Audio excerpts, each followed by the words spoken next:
Avant de commencer cette vidéo, je te laisse ramener tes darons, les gens de ta famille que t'arrives pas à convaincre pour leur faire regarder des animés. Débile-toi, tu veux lui faire regarder One Piece, Naruto, Bleach. Calma, même des BZ ça marche pas, tu vois bien ça marche pas, c'est trop pour eux. Moi je suis là, tu sais, l'Hokage du manga game, je suis là pour te proposer du coup 5 mangas qui vont sûrement ravir n'importe qui autour de toi qui n'aime pas les mangas, dont tes darons. C'est le plus compliqué, donc je m'attaque au plus compliqué aujourd'hui. Let's go.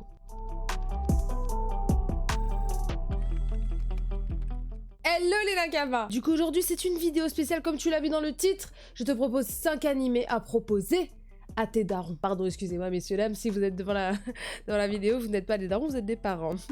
Évidemment, dans mes choix d'animés, il n'y a pas du tout les animés mainstream, les animés classiques qu'on connaît, que nous, fans d'animation japonaise, on voudrait que tout le monde regarde. Mais il s'agirait de doser. Bien évidemment, pour les parents, et en général, je me suis un peu inspirée de ma propre expérience avec ma mère, qui l'a un peu plus plu en général, c'était les animés déjà un peu plus courts, et surtout des animés qui ressemblent un peu à des séries. Après, si les séries que regardent tes parents, c'est Joséphine Ange Gardien, bah du coup je peux plus rien pour toi.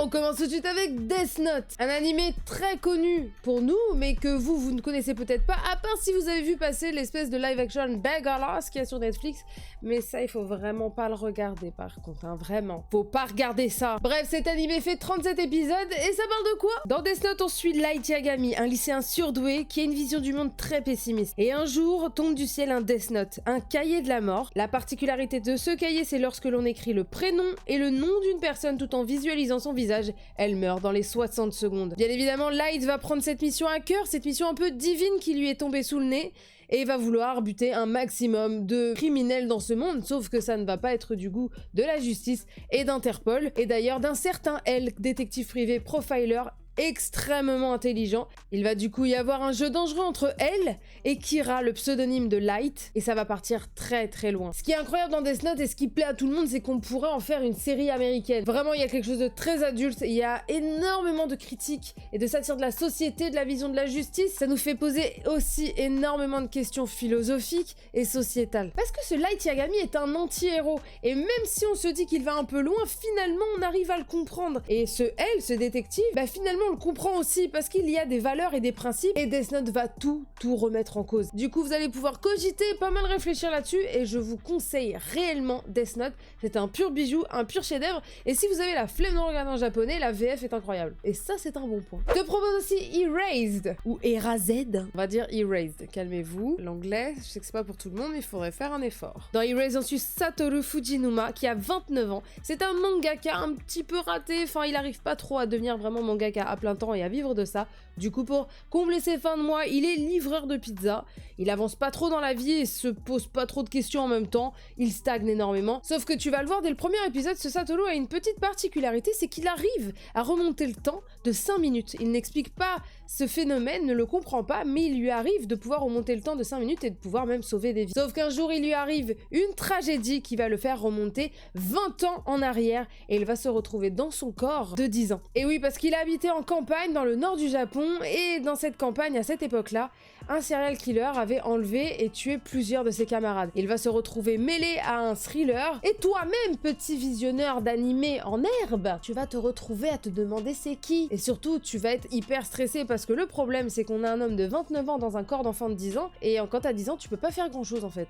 Ouais, t'es quand même soumis à tes parents et à beaucoup de choses et à l'école. Il va se retrouver du coup dans une situation délicate, et c'est un peu le manga, l'animé de la deuxième chance. C'est prenant, c'est stressant, c'est 12 épisodes, c'est que dalle. Et c'est réellement un super animé, et vous allez passer un super moment thriller, émouvant, prenant, je vous le conseille à fond. Ensuite, on passe à mon petit bijou, ma découverte il y a quelques années, que j'ai adoré, Psycho Pass. Si tes parents, ou si vous, parents qui regardez cette vidéo, vous avez apprécié Minority Report, ou encore Black Mirror, ou même un petit peu Matrix pour son côté cyberpunk, là vous allez kiffer. Un animé en 22 épisodes, donc en vrai en 2-3 jours c'est terminé, ça se regarde vite. Et Psycho Pass, ça parle de quoi? En 2112, donc dans un futur proche du Japon, Sibyl, un système informatique, peut grâce aux drones, scanners et caméras implantés partout dans le Japon, détecter si un citoyen s'apprête à commettre un crime grâce à son Psycho Pass. Un Psycho Pass dont le taux ne doit pas excéder un certain nombre, sinon on pense qu'il va commettre un crime. Et une brigade composée d'inspecteurs et d'exécuteurs sont chargés de les appréhender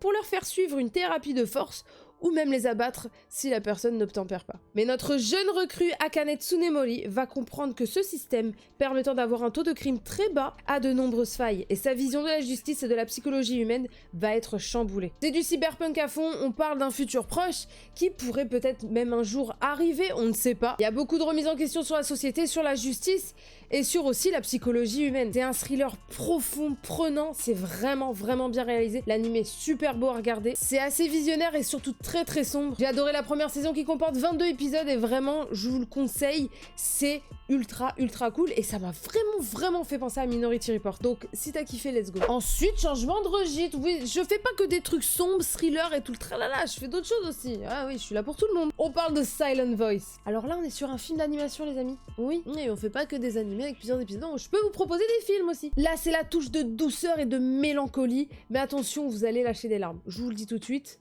vous allez chialer. Dans cette histoire, on suit Nishimiya. C'est une jeune fille gentille, douce, et plutôt aimée de ses camarades au primaire, mais elle est aussi sourde. Et le problème, c'est qu'elle va être harcelée par un certain Ishida à cause de son handicap. Mais finalement, la situation va se retourner contre lui et il va finir par être harcelé à son tour. La petite Nishimiya va finir par quitter l'école. Nishimiya et Ishida vont en sortir très blessés de cette histoire et ne vont se revoir qu'au lycée. Ishida, entre-temps, a appris la langue des signes, espérant la revoir un jour et lui prouver qu'ils peuvent recommencer à zéro cette amitié et surtout vouloir se racheter. Ce film est rempli de douleur et en même temps de douceur. C'est beau et en même temps ça te touche au plus profond de ton petit kokoro. Alors kokoro ça veut dire cœur en japonais au cas où.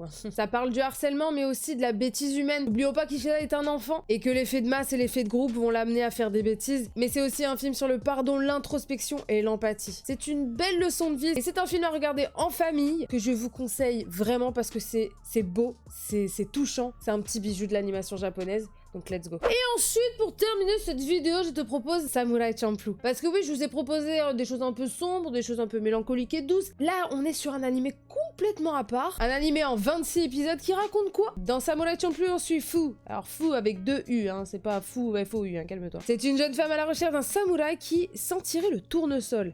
Accompagnée de Mugen, ancien pirate devenu vagabond, et Jin, un samouraï, un ronin, très calme et impassible, qui vont tous les deux aider Fu dans sa recherche.